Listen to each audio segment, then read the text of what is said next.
আসসালামু আলাইকুম। সবাই কেমন আছো? আশা করি যে যেখানে আছো ভালো আছো, সুস্থ আছো। আল্লাহর অশেষ রহমতে আলহামদুলিল্লাহ আমিও ভালো আছি। আপনাদের সবাইকে নতুন বছরের অনেক অনেক শুভেচ্ছা ও ভালোবাসা জানিয়ে আজকের ব্লগটা শুরু করেছি। আজকের ব্লগে থাকবে নিউ ইয়ার স্পেশাল হায়দ্রাবাদি স্টাইলের মটন বিরিয়ানি। পুরো ভিডিওটা দেখতে থাকো, আশা করি আপনাদের কাছে ভালো লাগবে। আর হায়দ্রাবাদে কীভাবে মটন বিরিয়ানি তৈরি করা হয় সেটাও শিখতে পারবেন। তো প্রথমে আমি দেখিয়েছি বিরিয়ানির চাউল ভিজিয়ে রেখেছি 1 কেজির মতো। তারপর হচ্ছে আধা কেজির থেকে একটু বেশি মাংস নিয়েছি, আর এখানে নিয়েছি পেঁয়াজ, তারপর টমেটো আর লেবু নিয়েছি। পেঁয়াজ 2 ভাগে নিয়েছি, 1 ভাগ হচ্ছে বেরেস্তা বানাবো আর 1 ভাগ হচ্ছে মাংস রান্না করব। আর এখানে সব ধরনের গরম মশলা নিয়েছি। গরম মশলা তো অবশ্যই লাগবে বিরিয়ানিতে, তার সাথে আরও অনেক কিছু লাগবে। সব কিছু আপনারা ভিডিওটা দেখতে পারবেন, ভিডিওটা লাস্ট পর্যন্ত দেখতে থাকো। তো প্রথমে আমি মাংসগুলা হচ্ছে ম্যারিনেট করে রেখে দেব। তো মাংসগুলোর উপরে আমি কেটে রাখা পেঁয়াজ দিয়ে দিয়েছি। এখন এক এক করে সব ধরনের মশলা দিয়ে দেব। এখানে আমি আদা রসুনের পেস্ট 2 চামচ দিয়েছি, 4 চামচ দিয়ে। এখানে আমি এলাচ দিয়ে দিয়েছি একটা, এলাচটা একটু ভেঙে দিয়েছি। তারপরে দারুচিনি দিয়ে দিয়েছি, লং, তারপর হচ্ছে জিরা, তারপরে তেজপাতা, সব কিছু গরম মশলা দিয়ে দিয়েছি, গোটা গরম মশলাগুলা। এখানে আমি গরম মশলার পাউডারও ইউজ করব, বেশি না, হালকা করব। তারপর পরিমাণ মতো লবণ দিয়ে দিয়েছি।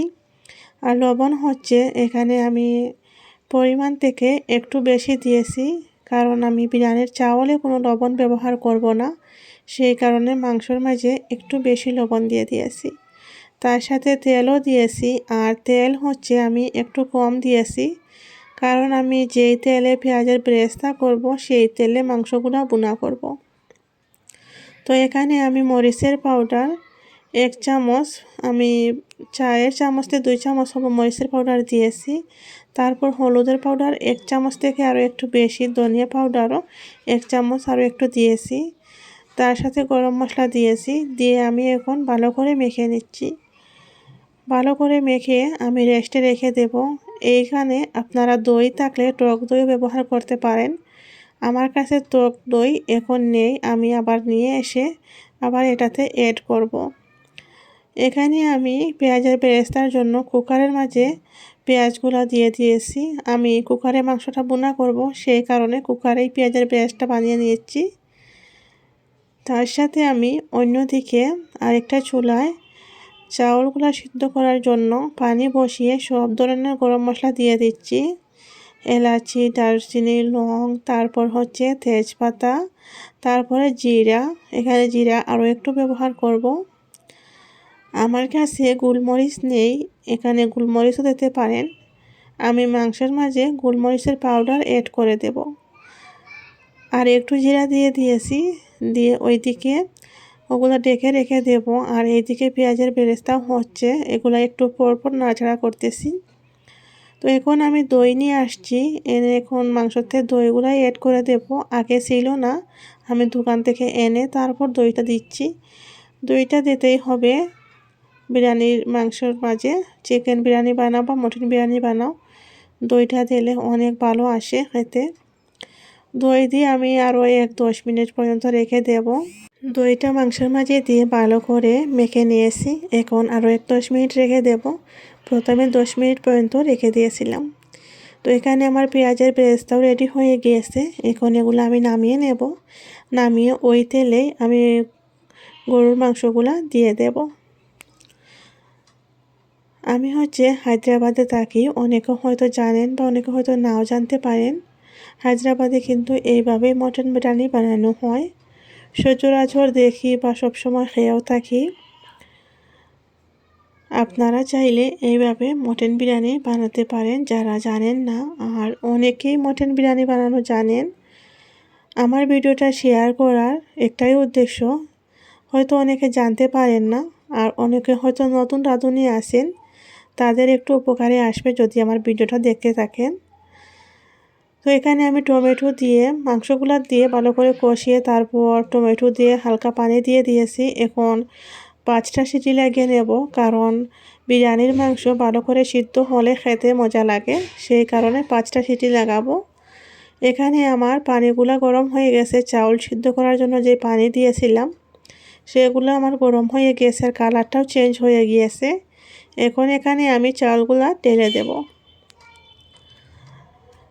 চাউলগুলো দেওয়ার পর যতক্ষণ পর্যন্ত বলক না আসবে, ফুটে না উঠবে, ততক্ষণ পর্যন্ত অপেক্ষা করতে হবে। ঢাকনা দিয়ে রেখে দেব ফুটে ওঠার আগ পর্যন্ত।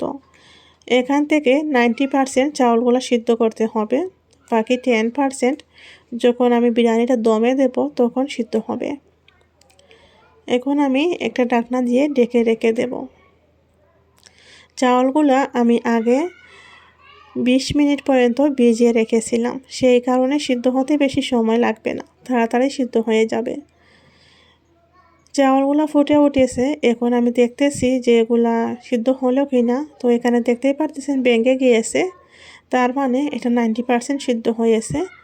এখন আমি একটা জারনে এটা নামিয়ে নিয়েছি, পানিগুলা জোরে নিয়েছি। তার সাথে আমি চাউল থেকে যে ডালচিনি, তেজপাতা, এলাচি দিয়েছিলাম ওগুলো সরিয়ে নিচ্ছি, কারণ এগুলা থাকলে বাচ্চাদের মুখে এগুলা পড়লে ওরা খেতে চায় না। আর আমার ঘরে হচ্ছে আমার ছেলে মেয়ে অনেক পছন্দ করেন বিরিয়ানি। এখানে এগুলো সরানোর জন্য এভাবে আমি করে নিচ্ছি। চাউলগুলা চামচ দিয়ে করলে আবার ভেঙে যাবে, সেই কারণে।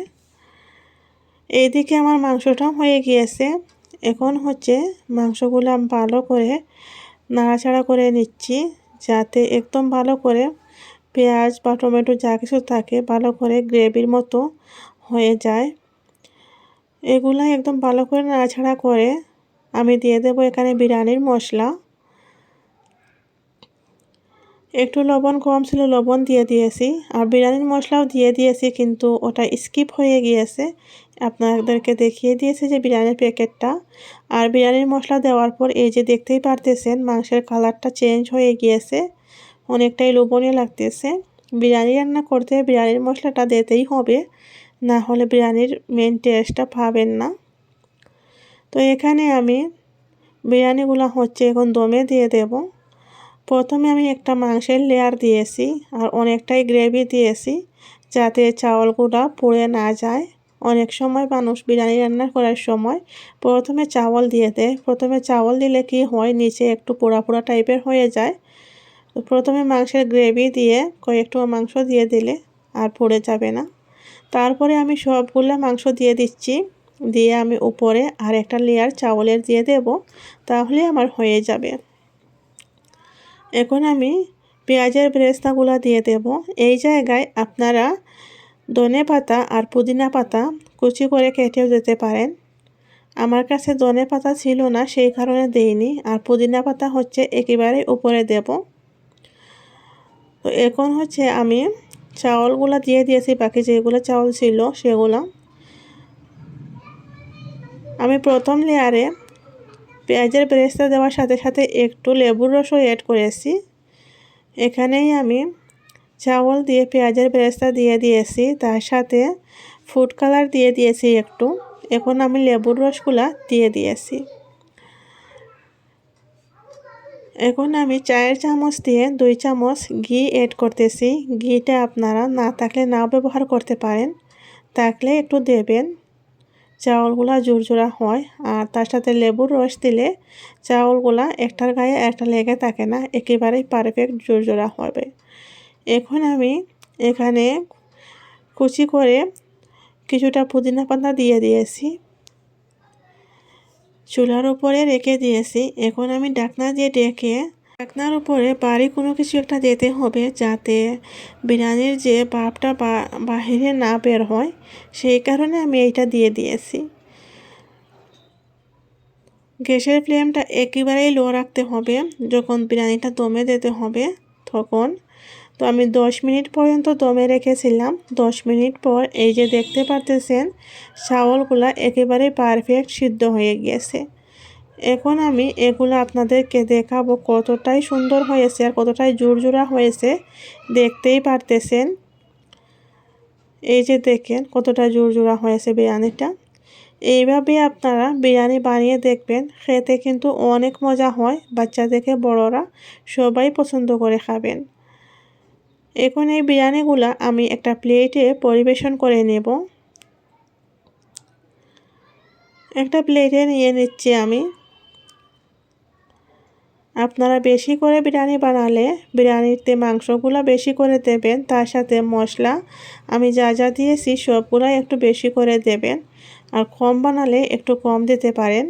বাচ্চারা করে থাকলে মশলাটা একটু কম ব্যবহার করলেই ভালো হয়, যাতে বাচ্চারা খেতে পারে। আর এই যে দেখেন বিরিয়ানিটার ফাইনাল লুক।